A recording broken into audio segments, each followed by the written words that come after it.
माघ महात्म्य अध्याय 4। श्री वशिष्ठ जी कहने लगे कि हे राजन, अब मैं माघ के उस महात्म्य को कहता हूँ जो कार्तवीर्य के पूछने पर दत्तात्रेय ने कहा था। जिस समय साक्षात विष्णु के रूप श्री दत्तात्रेय सत्य पर्वत पर रहते थे, तब महिष्मति के राजा सहस्रार्जुन ने उनसे पूछा कि हे योगियों में श्रेष्ठ दत्तात्रेय जी, मैंने सब धर्म सुने, अब आप कृपा करके मुझे माघ मास का महात्म्य कहिए। तब दत्तात्रेय जी बोले, जो नारद जी से ब्रह्मा जी ने कहा था वही माघ महात्म्य मैं तुमसे कहता हूँ।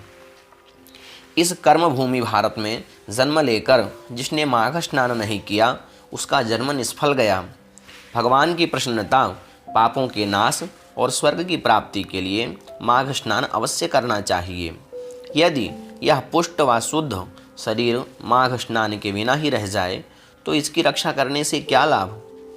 जल में बुलबुले के समान, मक्खी जैसे तुच्छ जंतु के समान यह शरीर माघ स्नान के बिना मरण समान है।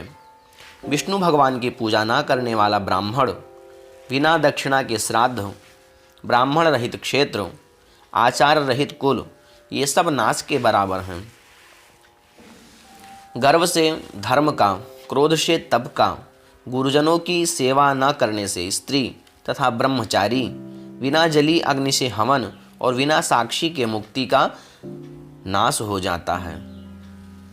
जीविका के लिए कहने वाली कथा, अपने ही लिए बनाए हुए भोजन की क्रिया, शूद्र से भिक्षा लेकर किया हुआ यज्ञ तथा कंजूस का धन, यह सब नाश के कारण हैं।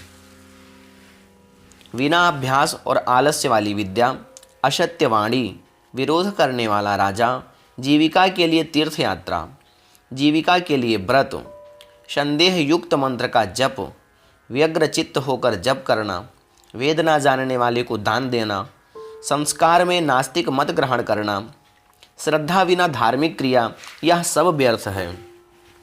और जिस तरह दरिद्र का जीना व्यर्थ है, उसी तरह माघ स्नान के बिना मनुष्य का जीना व्यर्थ है।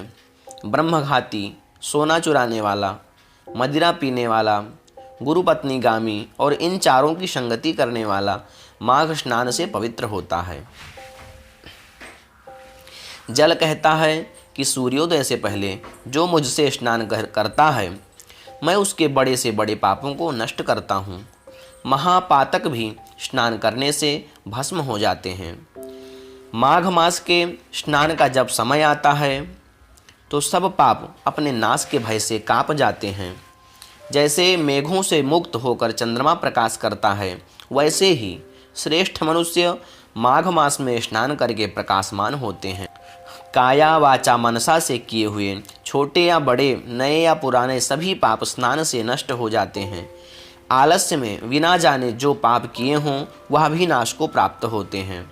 जिस तरह जन्म जन्मांतर के अभ्यास से आध्यात्मिक ज्ञान की प्राप्ति होती है, उसी तरह जन्मांतर अभ्यास से ही माघ स्नान में मनुष्य की रुचि होती है। यह अपवित्रों को पवित्र करने वाला बड़ा तप और संसार रूपी कीचड़ को धोने की पवित्र वस्तु है।